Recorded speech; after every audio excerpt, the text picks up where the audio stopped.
இந்த மாதிரி ஃபாலோ பண்ணி பாருங்க. நான் சொல்றேன், நீங்க செய்வதெல்லாம் வாய்க்கும்.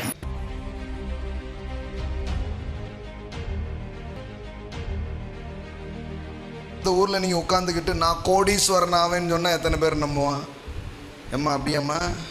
திருநெல்வேலியிலையா அடுத்த எம்பியே நான் தான் சொன்னீங்கன்னா என்ன சொல்லுவாங்க? என்னங்க யாராவது உங்கள் கனவுக்கு சப்போர்ட் பண்ணி பேசுவாங்கன்னு நினைக்கிறீங்க? அந்த மாதிரி ஆட்களை கண்டுபிடிக்க முடியுமா?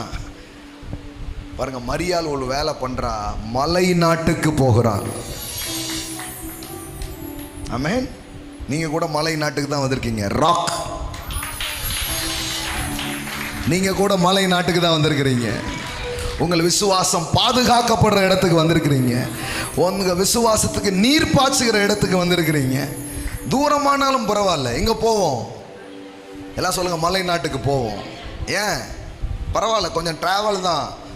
மலை நாட்டுக்கு போகணுன்னா கொஞ்சம் சேலஞ்சு தான், ஆனாலும் நான் போவேன். ஏன்னா என் கனவுக்கு அங்கதான் நீர் ஊற்றுவார்கள். என் விசுவாசம் அங்கதான் கட்டி எழுப்ப படும். இப்ப பாருங்க, இவ போறா. இவ போன உடனே யாரு? எலிசபெத். இவ யார் தெரியுமா?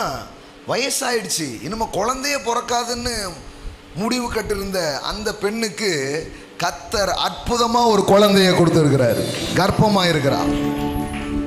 தேவதூதனே ரெஃபரன்ஸ் சொல்லிட்டான், உன் இனத்தால் ஆகிய எலிசபெத்துக்கு இது 6வது மாசம்.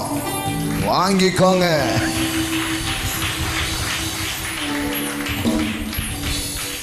அப்போ தேவதூதன் என்ன ரெஃபரன்ஸ் பண்றான்னா, இங்க பாருமா, நான் சொல்லிட்டேன், ஆனா நீ கரெக்டான ஆளோடு இருந்தாதான் உன் விசுவாசம் தப்பும், இல்லைன்னா இவங்க சொல்லியே களைச்சி விட்டுருவான். அதனால ரொம்ப கவனமா இருந்துக்கோன்னொன்னே அவ கரெக்டாக போயிட்டா. எங்க போயிட்டா? மலை நாட்டுக்கு போய் இப்போ பாருங்களேன், எப்படிப்பட்ட ஆட்களோட சேர்றா. இவள் கனவை வாழ்த்தக்கூடிய, அவளை திரும்பவும் அந்த மாதிரி ஒரு ஐக்கியம் உங்களுக்கு தேவை. ஆமென். இந்த சபையில் இருக்கிற எல்லாருமே பாசிட்டிவாக தான் பேசணும். இங்கே நெகட்டிவாக பேசுனீங்கன்னா இங்கே வந்து தூங்கிட்டீங்க போலன்னு அர்த்தம். இல்லை, இங்கே வந்து பண்ண பிரசங்கத்தை நீங்கள் ஒழுங்கா கேட்கலன்னு அர்த்தம். பிரச்சனை எங்கே வரும் தெரியுமா? நீங்கள் இன்னொருத்தரை பற்றி பேசும்போது தான். ஒரு ஆழமான தீர்மானம். இங்கே யாரை பற்றியும் யாருக்காவது ஜெபிக்கணும்னா மட்டும் சொல்லுங்க, மற்றபடி இங்கே நல்ல விஷயங்கள் மட்டுமே பேசப்படும். இந்த ஒரு தீர்மானம் பண்ணுங்க, எந்த பிரச்சனையும் வராது. 100 பிரச்சனைலாம் கிடையாது. என்னைக்கு நீங்க இன்னொரு சப்ஜெக்ட் எடுக்கிறீங்களோ அன்னைக்கு தோத்து போயிருங்க. அந்த சப்ஜெக்டே தேவையில்லை. நீங்க நல்லா வாங்க, நானும் நல்லா வரேன். அந்த சண்டே என்ன பிரசங்கம் பார்த்தீங்களா?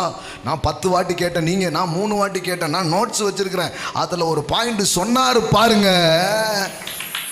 அப்படி அந்த மாதிரி ஆளை பிடிங்க, பேசுங்க, பழகுங்க. ஆமே. இங்க யார் எவரையும் பற்றியும் ஒருத்தர் பேசினாருன்னா, சிஸ்டர், பிரதர், நோ நோ, அதுக்காக நம்ம வரல. அது என் காதில் அந்த குப்பைங்க நான் அனுமதிக்க. நீ இந்த மாதிரிலாம் பண்ணுறதுனால தான் வசனம் வேலை செய்யாமலே போயிடுது, வார்த்தை வேலை செய்யாமலே போயிடுது. ஏன்னா விதை போட்டால் தண்ணி ஊற்றணும், வெண்ணி ஊற்றினா என்ன ஆகும்? அந்த வேலைக்கே கிடங்கக்கூடாது. அப்போ ரொம்ப கவனமாக இருக்கணும். இப்படி பண்ணி பாருங்களேன், இந்த மாதிரி ஃபாலோ பண்ணி பாருங்க. நான் சொல்கிறேன், நீங்கள் செய்வதெல்லாம் வாய்க்கும். வெற்றி மேலே வெற்றியை நீங்கள் பார்க்க ஆரம்பிப்பீர்கள். ஆமென்.